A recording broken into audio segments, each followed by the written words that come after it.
Continuamos con la entrevista en Talentos de Voz.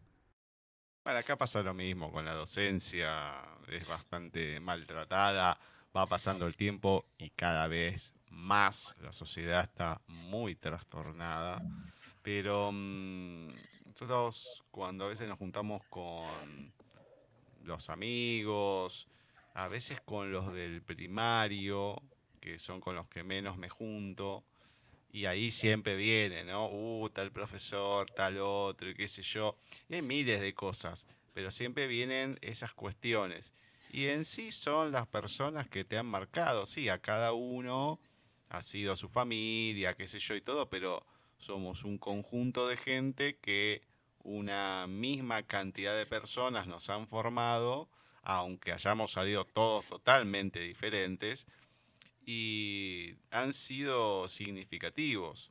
Lo que pasa que no a todos le pasa lo mismo, no a todos lo marcan de la misma manera, pero creo que en la sociedad en sí no son tan valorados como merecerían por la formación que hacen. Bueno, acá en Argentina se viene destruyendo mucho la educación. Se viene buscando eso, ¿no? Que cada uno, que la gente esté cada vez más empobrecida en el sentido de la educación, que cada vez sepan menos, que sean ignorantes. Entonces, bueno, ya con eso te digo todo, ¿no? De la valoración hacia el docente en sí.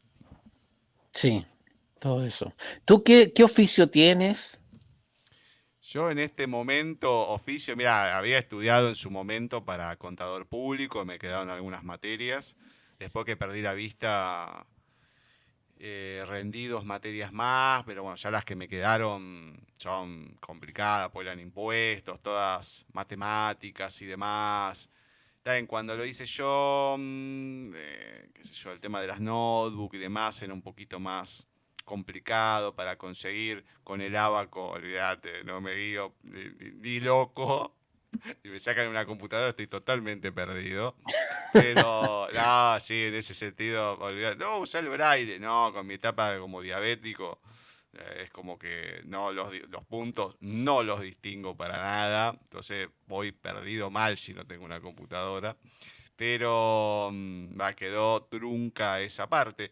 No, y hoy en día, digamos que me dedico más no como un oficio, digamos, sería un oficio no rentable la cuestión de entrevistador, de conductor y demás, pero de manera aficionada. Tengo la idea que me gustaría, pero pasa que se tienen que dar algunas cosas de hacer. Pasa que hay ámbitos que a veces no sabes a dónde ir, porque hay tanta cosa y nunca sabes si es buena o mala. Todo lo que es el tema de coaching, pero estaba buscando más tirando a lo que es terapéutico. Hoy en día se llama ontológico, yo no tenía ni idea, pero más que nada para poder, eh, sí, también tener una renta, no voy a decir que no, pero el poder ayudar al otro también, pues siempre es una de mis cuestiones. Ya viene en otro sentido, ya me lo han dicho, que como que estoy para eso y demás, bueno, ya hablando en otros ámbitos, ¿no? Pero es una cosa que estoy tratando de averiguar para encaminarme a eso porque me sale naturalmente. Tengo mucha experiencia con muchas cosas que me han pasado, desde lo físico, de un montón de cosas. Y siempre lo que remarcan es la resiliencia que tengo. Entonces, viste, cuando pasa algo, viste, trato de estar, de levantar, dale, bueno, de mirar las cosas de otra manera, porque creo que siempre ante las cosas que nos van pasando tenemos dos alternativas. Siempre digo lo mismo, pero para mí, digo, con todo lo que me ha pasado, o metido debajo de un tren o sigo para adelante. Y la primera no la tomo como una opción. Entonces, sí, puede ser complicado, difícil, pesado, pero hay que seguir. Siempre hay algo por el cual seguir más allá de uno mismo. Así que hoy en día trato de apuntar a eso. Vamos a ver si encuentro el lugar que me sirva para poder perfeccionarme y poder dedicarme a eso de otra manera, ¿no? Porque de manera aficionada sí lo hago y demás. Hay gente que me escucha, hay gente que no, y después suceden las cosas y los codeo como diciendo, viste que te dije que iba a pasar Claro. tal cosa. Entonces, es como que tengo esa percepción, pero bueno, qué sé yo, me parece que es todo un camino que me lleva hoy en día a eso, totalmente alejado de lo que es la contabilidad, que cuando la empecé a estudiar dije, ¿para qué estoy estudiando esto? Bueno, ya estoy acá, pero uno veía que no era lo mío en sí, pero bueno, me metí yo solo. Así que veremos si después de tanto tiempo de caminar, de buscar, a ver si me encuentro y puedo llegar a hacer eso. Ojalá. Pero bueno, es algo que me gustaría porque siempre el poder ayudar al otro es algo que, no sé, que me llena desde otro lado. Y pues a veces preguntaba lo de la docencia y demás, porque cuando vos a lo mejor ves a alguien y podés hacer algo por el otro y que esa persona se pueda transformar en cierta manera y encuentre un camino, bueno, me parece que es algo que no es fácil y que la gente por lo general hoy en día le huye bastante a ese compromiso de querer ayudar al otro, no solamente para formarlo, sino en cualquier ámbito. Y a mí es algo que me gusta. Pero bueno, una cosa es hacerlo de manera aficionada y otra es, bueno, ya tener otras herramientas a lo que uno ya tiene como experiencia o por intuición o por lo que fuese y que sea de otra manera. Sí. Yo pienso que, a ver, tengo una cosa personal con el coaching ontológico. Ujú. Yo, la manera que lo enseñaban acá, por lo menos una empresa, eh, un tío mío lo tomó.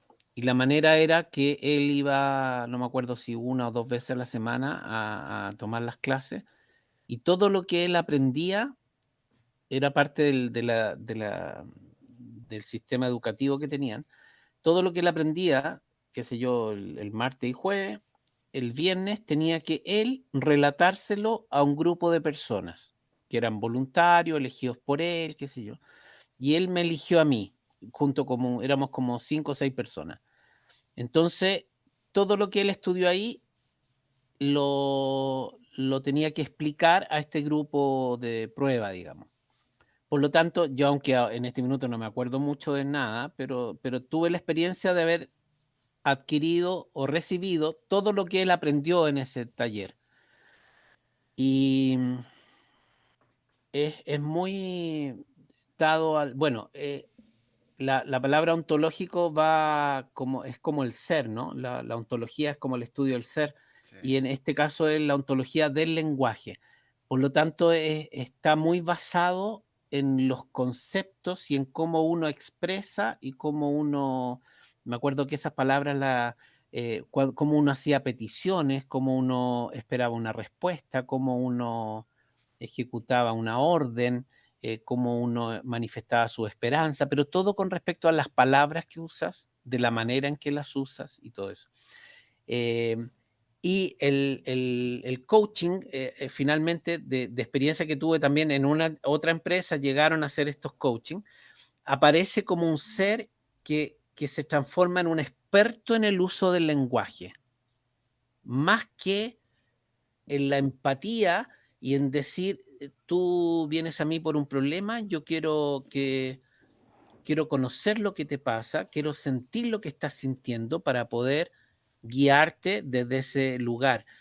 Y mi experiencia es que esta gente del lenguaje es que tú me dijiste eso.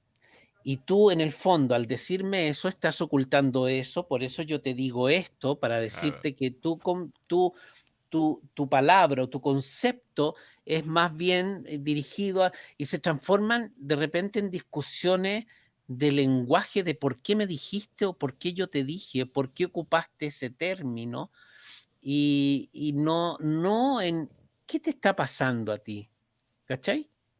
Entonces, no me gustó, fíjate, Ujú. no me gustó. Siento que, así como recomendación, te diría, busca algo más relacionado a la empatía. Creo que con los años me he dado cuenta que esa pequeña palabrita es súper importante, es súper importante. El, el, el saber escuchar empáticamente, que el otro te pueda decir, hay una palabra que yo creo que se malentiende, que es la asertividad, según yo la aprendí, no digo que en algunas partes está definida de asertivo, muchas veces alguien dice que es certero, que habla directo, que le apunta a las cosas, que es capaz de responderte 2 más 2 4. Hoy el tipo asertivo, es directo, es claro, es preciso. Claro. Y no, creo que no es la mejor acepción de la palabra. La asertividad para mí es expresar lo que yo quiero expresarte sin, sin ruido, sin escoria, sin basura. Ujú. Sin basura, que generalmente la escoria, la basura en mis mensajes está teñida con mi emocionalidad. Si tengo rabia contigo, probablemente no te voy a decir lo que yo siento, sino que primero te voy a decir que eres una mierda de persona y después tal vez te diga, y cuando te digo lo que yo quiero, tú te quedaste con que te dije que eras una mierda de persona y nunca escuchaste lo que yo quería decirte y te Claro. puedo hablar una hora y tú al final vas a parar y me vas a decir, ¿y por qué me dijiste que era una mierda de Sí, persona? sí, sí, sí. Y nunca escuchaste lo que el otro te quiso decir. Entonces hablar asertivamente es despojarte de esto y tratar de comunicarte de corazón a corazón, como el concepto del namaste lo Exacto. tenía súper clarito, después se me olvidó, pero algo como yo desde mi centro me contacto con ese que eres tú, desde tu centro, en tu lugar, y esos dos seres se unen en ese namaste, en una pequeña conjunción de Ujú. seres, ¿ya? Eso se produce con la asertividad y con la empatía. Creo que yo estuve casado más de 20 años con una psicóloga y estudié algo de psicología y caché algo y escuchaba mucho de psicología. Y, y si tú me preguntaras, aunque no me estás preguntando, creo que sí tenía una base estupenda para una terapia de apoyo. Sí, creo que fue un gran camino. Pero yo te recomendaría búscale más por esos dos lados. Ujú. La asertividad como te la comento, y la empatía. Y ahí ver, qué sé yo, como las herramientas que puedes aprender de cómo puedes guiar al otro o mostrarle el camino, que es lo que debe Claro. hacer un terapeuta. Bueno, eso es un. A ver, yo el otro lo busco más como. Vamos a ponerle un título para poder ejercer y hacer algo, ¿no? Pero. Porque yo sé cómo soy. Después sí, una hora. Y después una hora. Yo no te voy a dar una hora. O sea, yo te doy tampoco 8 horas, pero si necesitas un poco más, y yo te lo voy a dar. Porque he ido a psicólogo y es todo muy comercial, por lo menos los que me han tocado a mí. Y a mí no me gusta el psicólogo, o sea, a mí no me sirve. Hay gente que sí le sirve, a mí no me ha servido. Me han servido otras cosas, otro tipo de terapias, pero sí esa cuestión de ver que hay gente que, no sé, no es muy estructurada, no tiene esa cuestión que decís vos, ¿no? La cuestión empática hacia el otro. Yo he pasado por trasplante y la segunda vez que iba a una psicóloga le digo, mira, yo tuve este problema con la psicóloga anterior, me tuvieron que hacer una fístula para diálisis, o sea, me duele, mira, no voy a ir, no, podés dejar, no voy a dejar. Digo, mira, estoy fastidioso, o sea, no estoy para ir a una consulta, no, voy para allá, insistió, vino, no estaba concentrado, me dolía todo, pero la cuestión que vino y cobró como 10 veces más. Entonces vos Chucha. decís, ¿cómo es la cosa? O sea, no Sí, estabas sí. preocupada por mí, que no podía dejar. No, estabas preocupada por otra Que no cuestión. tenía que pagar la cuota del auto, ¿no? Claro. Claro. Y a la otra persona cuando fui le contesto, no, acá es distinto, qué sé yo. Bueno, genial. Me trasplanté, estaba destruido porque, o sea, me daban por suero 2 litros de suero, bueno, precisamente y demás, orinaba 6, entré con 67 kilos, me fui con 52, totalmente deshidratado, y ella, no, que vos no podés dejar, no podés dejar. A ver, estoy sedado, estoy destruido, o sea, no estoy como para estar ahí. No. Bueno, vino, estuve dormido toda la sesión y la cobró 10 veces más. Entonces, cuando veo eso, digo, no, acá hay algo que no entendimos entonces. No tenés esa cuestión empática de decir, te entiendo, no, mirá, pasá por esto, cuando me necesites, lo que sea.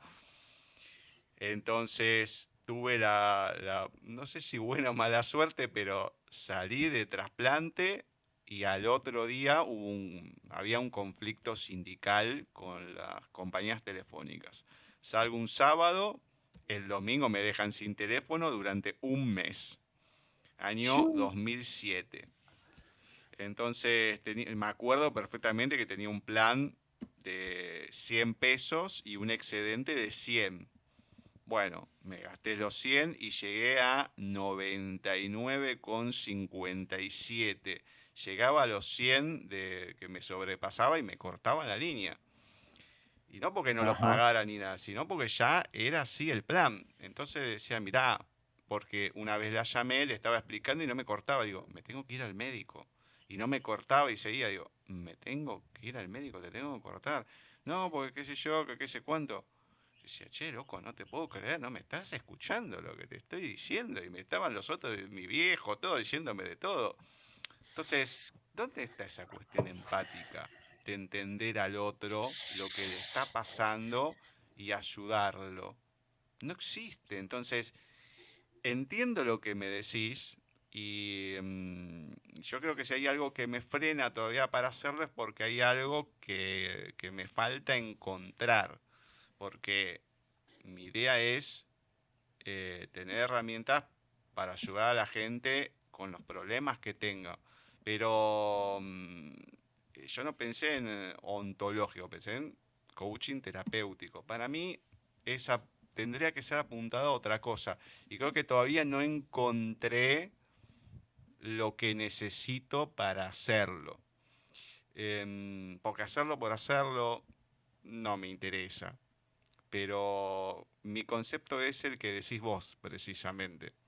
Porque si puedo escuchar a alguien, lo puedo comprender, le puedo decir algo, le guste o no le guste, o sea, porque hay de todo, ¿no? Pero una cosa es hacerlo con un amigo y demás, y otra cosa es hacerlo con una persona que no tenés esa cercanía, que tampoco es que le podés decir cualquier cosa de cualquier manera. Sí, capaz que se lo tiene que decir de otra manera, pero tengo esas cosas que me llegan, que soy fulmine, tac, es así.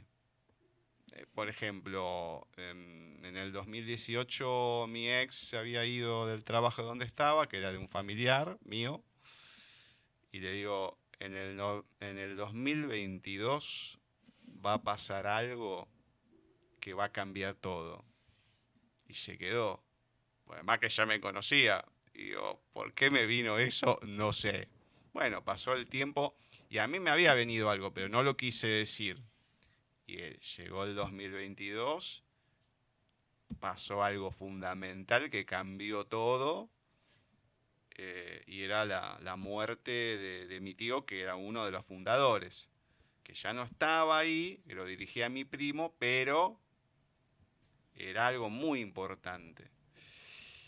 Y le digo, y esto no va a terminar acá, va a seguir.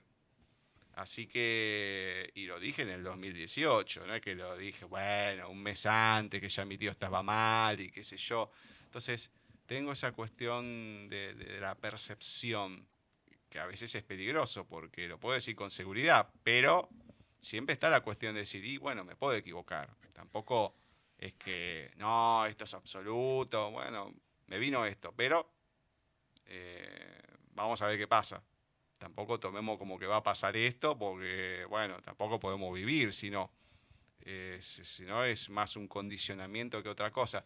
Son muchas cuestiones entrincadas, pero a mí me encanta y espero encontrar eso más cercano a lo que estás comentando vos para poder hacerlo de otra manera. Sí, el hablar, el saber cómo decir las cosas. Sí, está bien, perfecto. Pero voy por otro lado.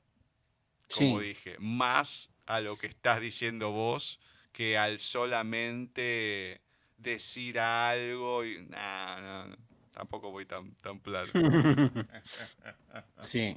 Pero ya lo voy a encontrar seguramente en este Yo creo que sí, debe 2023. estar por ahí. Sí, Tiene no, que- va a llegar, va a llegar Sí, eso, va a sí, llegar. sí. Bueno, hablaste antes de la literatura. Entonces, la pregunta ahora es, ¿qué papel ha jugado en tu vida o juega la literatura? Am, Ojo, si es que lo ha jugado. Porque a lo sí, mejor me sí, decís, sí, no, no sí, lo sí. jugó, y bueno, no pasa nada. Mira, yo parto con que de toda la vida me gustaron los libros. Ujú. Siempre me gustaron los libros. Desde el primer libro que me regalaron cuando era niño. Y tempranamente me gustaba, tenía una tradición de firmarlos. Entonces, por un lado ponía el lugar donde estaba cuando lo adquirí, la fecha y mi nombre y mi firma. Tenía todo un cuento y la primera página tenía todas estas cosas anotadas. Ujú. Y estaba, como te digo, el objeto libro era muy importante, por lo tanto eran muy importantes los libreros. Claro. Y yo tuve una casa cerca de 30 años que la dejé hace un tiempo porque me separé y esa casa la construí yo. eh, y ahí están todavía ahí mis libros y mis cosas y todo el atado. Afortunadamente tuve dos hijos de distintos matrimonios y actualmente vive mi último hijo, digamos, que tiene 20 años, y él también es un amante de los libros, entonces es una meditación que tengo ahora. Yo vivo con una compañera arriba en la cordillera en este minuto, y en la casa que es de ella, no es mía, pero me invitó a su casa. Y ahí estoy, que si me traigo los libros, si no me los traigo, y si quedan allá con mi hijo, si no quedan allá, no lo sé todavía. Durante 4 años participé del budismo zen con un maestro, un monje argentino Ajá. de Buenos Aires, y que venía aquí 4 veces al año a hacer eh, los encuentros donde yo participé. Y, y dentro del aprendizaje que yo tuve del budismo zen, eh, si alguien me pregunta a qué me acerco yo en términos espirituales o religiosos, yo me considero budista, sin ser un Ujú. experto, pero algo medité y aprendí de eso, un poquito. Y dentro de ese aprendizaje está el ir dejando las cosas, el desprenderse, existe otra palabra, pero como te decía, se me van. Em, y yo antes era muy apegado a las cosas y hoy día no, aprendí a desprenderme de las cosas. Entonces dije, bueno, por último, ahí quedaron los libros. Antes jamás hubiera dicho eso. Es como absurdo a hablar de los alimentos, que sería la literatura, y yo me dedico a los bolsos que llevan los alimentos. Entonces, te he hablado puro de libros. Pero bueno, al tener estos libros empecé a leer, por supuesto, y dentro de eso sí, leí hartas cosas. Leí autores chilenos que me gustan mucho. Me gusta mucho leer de lugares que conozco. Y de uno, hoy día justamente terminé un libro que es el último que hizo Hernán Rivera Letelier, que es un señor que Uy, habla me de, encanta. claro, habla de las salitreras, del mundo del salitre en Sí. el norte. Y yo tenía la colección completa, tenía todos sus libros. Y hoy día, claro, algunos los presté, no me los devolvieron, los perdí, otros desaparecieron, en fin. Pero leí la lista y no sé, son 25, 30 libros. Y yo los tenía todos. O sea, me lo había leído todo y terminé hoy día su último libro. Entonces, y así, creo que el que más me enorgullece, y porque es muy inventado en todo el mundo, es Dostoyevsky. Ujú. Y también comencé con Crimen y Castigo y, y creo haber leído unas 9 novelas de él. Eh, entonces también me enorgullezco de eso, así es como leí harto. Ese gallo es, bueno, muchos lo consideran uno de los novelistas más notables y uno de los padres de la psicología también. Siempre hablan los psicólogos de él. Y claro, ese tipo en un par de páginas describe la esencia humana. Claro. Ya se me enredan, yo tengo una memoria horrible, es una cosa triste porque cierro un libro y ya se me olvidó, pero sí recuerdo alguna escena. eh, Hay una escena de no me acuerdo qué libro donde describe como un café y solo con nombrando a las personas que están en ese café, casi sin moverse, cada uno tomando su taza, pero él va mostrándotela y describiendo a cada uno de ellos y te define el mundo, las distintas Claro. cualidades, las distintas personalidades, los estratos sociales, los estratos de poder. Bueno, es maravilloso. Eh, y así, creo que sí, hay mucho aprendizaje que he obtenido a través de la literatura. Me gusta mucho la novela, me encanta.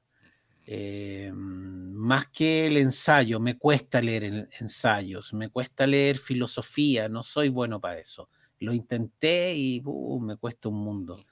Pero las novelas sí me gustan, las biografías, qué sé yo. En ese sentido, la literatura, la poesía alguna, poca, no soy muy poeta. Eh, Autores argentinos también he leído. Soy un gran admirador de la cultura argentina, del pueblo. Yo encuentro encantadores a los argentinos, salvo, y lo siento, no sé si eres fanático, pero salvo esta última selección de fútbol que la encontré un poquito arrogante, no me cayeron muy bien. Yo, los argentinos, he ido muchas veces a Buenos Aires. Es lo que más conozco. También he estado en Mendoza, no, en Mar del Plata también he estado. Pero Ujú. donde más he participado es Buenos Aires.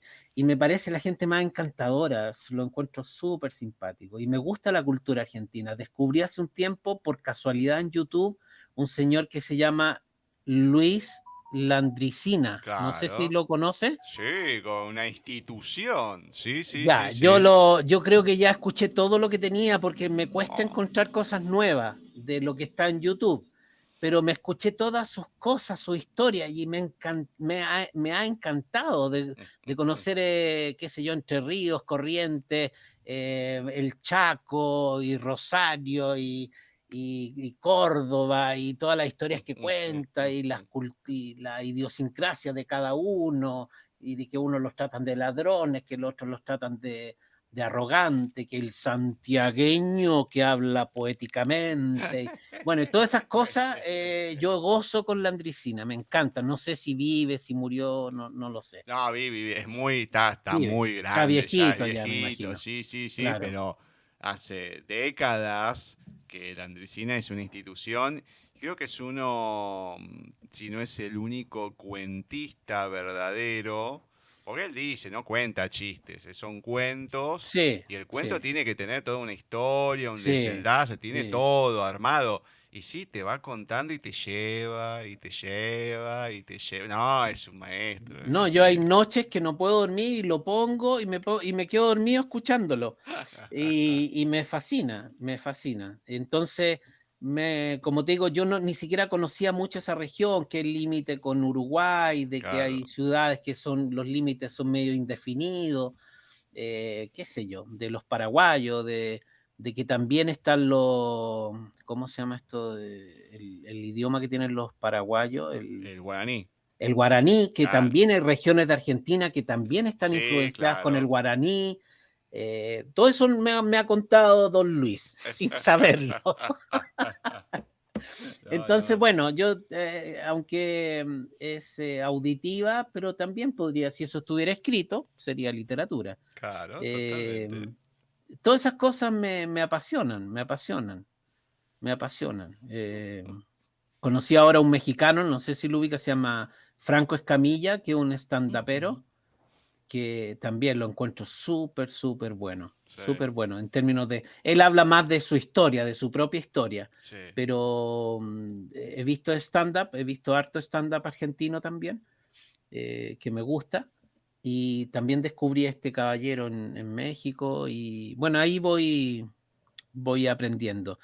Pero con respecto a la pregunta de la literatura, como te digo, sí, ha sido importante. La dejé, creo que este libro que terminé ahora, no, terminé primero uno de la Isabel Allende, Ujú. hacía unos 3 o 4 años que no leía, lo dejé. Y ahora lo retomé y me encantó. Y creo que voy a empezar a retomar la lectura. Bien, bien, bien. Me encanta, me encanta.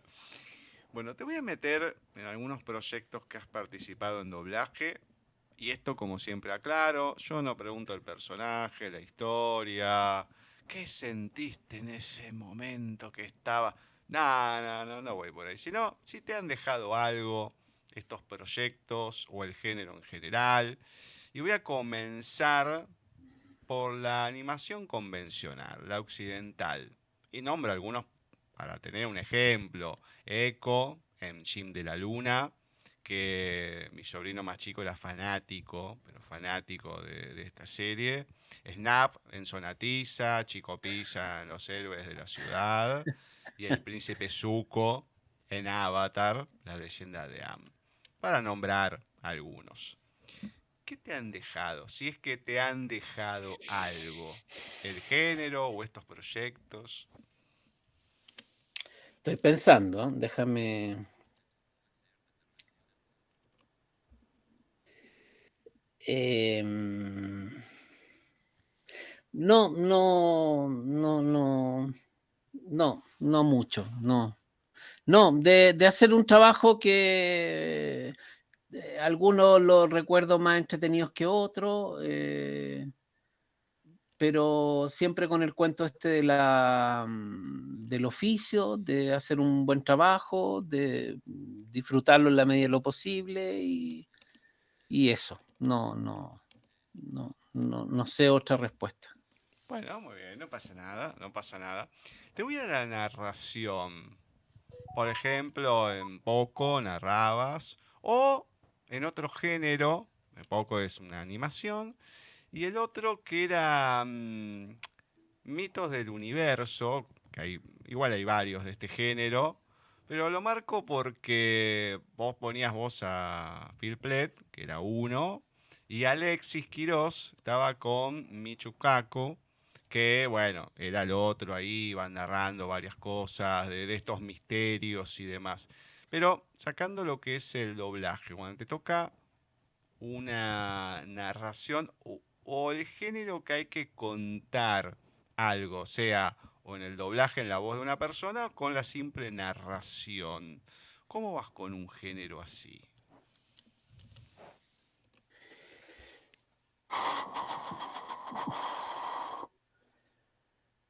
Em, Sí, me tocó aprender también ese lado del doblaje que era la narración. Mira, yo lamentablemente tuve una voz. pese a que partí hablando en el colegio, yo era de los que relataba la ceremonia yo creo que 16, 17 años, era el locutor oficial del colegio. No sé por qué estaba ahí, pero me ocurrió. Yo sin soñar que quería pararme en un escenario, no era mi intención para nada. Pero por algún motivo leía bien, no sé, me eligieron para eso. Entonces, estaba en eso de la locución. Tenía esa parte antes de entrar a estudiar actuación. Y me di cuenta tempranamente que mi rango tonal era muy alto. Sería muy, muy, muy tenorio. Entonces, yo siempre y sentía que lo comercial, lo que pega, es bajo. Entonces yo nunca tuve esa voz y tal vez me forzaba a tenerla y me daba vergüenza mi voz. Yo te comentaba que viví muchos años de la publicidad. Si yo hubiera tenido un tono, porque yo creo que el talento lo tenía, creo que lo decía bien las cosas, pero nunca pude decir, toma Coca-Cola, ¿cachai? Nunca pude decir Banco de Chile, el Banco de Chile. No pude hacer eso. Y si hubiese podido hacer eso, sería millonario. Pero nunca pude hacerlo. Y en las narraciones, el narrador de habla inglesa por excelencia es Milton Friedman, no es Milton. Friedman, ¿no? ¿Cómo se llama el negrito este? Morgan Freeman, sí. Eso, Morgan Milton Freeman. Friedman es un economista. Morgan Freeman. Morgan Freeman tiene una voz muy bonita, preciosa, baja, qué sé yo. Ese es y eso eso es lo que vende y vende en todas partes. En todas partes. Y yo no pude hacer eso. Por lo tanto, cada vez que yo hacía una narración sentía que no me lo merecía, porque no tenía una voz de Morgan Freeman. Y si lo hice fue porque alguien dijo, ya, quería una voz más livianita para esto, más aguda. Yo nunca pude hacer roles en doblaje. Yo tenía 30 y tantos años y hacía adolescentes. Claro. Mis primeras participaciones en doblaje fueron de chiquillos que estaban en la educación secundaria de 16 años. Esos fueron mis primeros personajes. Y me costó un mundo que me pudieran dar un protagonista de comedia romántica, qué sé yo. Jamás, jamás. Tuvieron que pasar años para que yo pudiera ser un protagonista de comedia romántica. Entonces, siempre tuve ese problema con el cuento de las narraciones. Lo hacía lo mejor que podía, trataba de buscarle una personalidad a mi voz, algo que fuera grato escucharme, pero siempre pensaba que alguien lo iba a poner y lo iba a sacar porque la voz no era la adecuada, una cosa así. Ese problema, o sea, pude hacer una carrera en doblaje bien, con harto tesón y con harta lucha, porque yo, aunque llevara 5 años poniéndole color, llegaba alguien mucho menor que yo, pero tenía un vozarrón y a los 2 minutos estaba protagonizando todo. Y yo haciendo al amigo del amigo.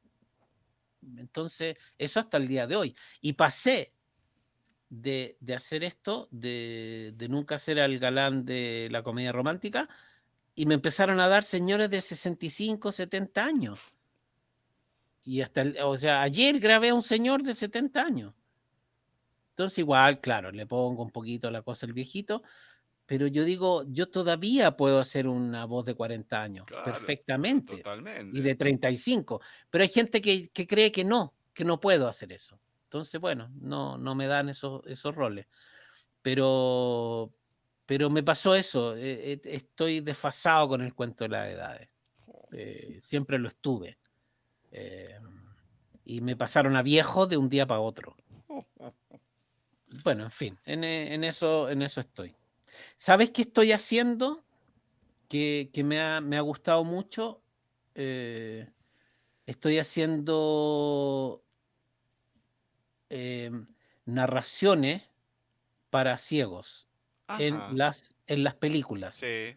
Estoy buscando el nombre en mi mente, se me olvidó. Sí, el tipo de las audiodescripciones. Ah, Audio, claro, en inglés lo decimos, audio description. claro. Eso estoy haciendo y me gusta mucho porque ahí no me meto con nadie, no compito con nadie en términos de que la voz no va y qué sé yo. Aprendí a darle un cuento en eso Ujú. y estoy haciendo eso, pues, y me encanta porque es trabajo y porque, en fin, porque está bueno. No, no, pero Entonces a ver. ya no es tanto un personaje, sino que el único problema, acabo de hacer una serie que la encontré bien simpática, que se llama, por si tienes Netflix, Ujú, División Palermo, ujú. ¿ya? Sí, Y acabo de hacer ese trabajo. Entonces, el problema era que entre que el tipo le pega el combo, la idea es nunca toparse con las voces originales. sí. Entonces, en pequeños espacios yo tengo que decir, eh, se levanta rápido y corre, baja la cosa, saca una pistola, le apunta y voy diciendo esas cosas. Y la encontré simpática la película, la serie, son 8 capítulos, que se llama, como digo, División Palermo, que Ujú. es como una guardia de civiles anexa a la policía, en el barrio Palermo será, me imagino. Sí, sí, sí, sí, sí. Bueno, genial, la vamos a buscar entonces. Claro, y Sí. entonces ahí, como digo, hago el audio description de esa Ujú. cosa. Muy bien. Pero eso, po, eso, pero fíjate que hice varios relatos, hice varios. Ahí sí, ponte tú, hubo uno que se llamaba La Tierra o algo, Planeta Tierra de Sí. Discovery, y fíjate que ese me gustó mucho, mucho, mucho. Ajá. Aprendí mucho, pero por el concepto, digamos, por lo que ahí descubrí que nuestra vida es súper precaria, es un Ujú. equilibrio, pero cambia una corriente del océano y nos vamos a la mierda. Ah, pero olvídate, Eso sí. eso, claro, o estuvimos a punto de no existir porque la creación del oxígeno y la atmósfera y que la Ujú. cosa me impactó mucho, mucho. Y aprendí que en realidad la gente que habla del planeta debería hablar de la humanidad, de nosotros. El planeta le importa nada si está seco, si no está seco, si hay plantas, si no hay plantas. El planeta es una cosa nomás, que hierve, que se inunda, que se congela, en la historia ha pasado por todo. Entonces no hay que preocuparse del planeta en esos términos, hay que preocuparse de la tierra que habitamos y que sea habitable, o si no nos vamos a ir a la mierda. Nos vamos a ir a la mierda. Entonces, claro, cambia un grado y todo se va y la inundación, y en Es que fin. estamos Bueno, yendo a eso, olvídate. sí, sí, es bien deprimente, sí. Pero bueno, es parte, esa ha sido uno de los pocos documentales que me ha dejado para adentro. Lo encontré súper bien hecho, bonito y con un aprendizaje bien potente de esto. Sí.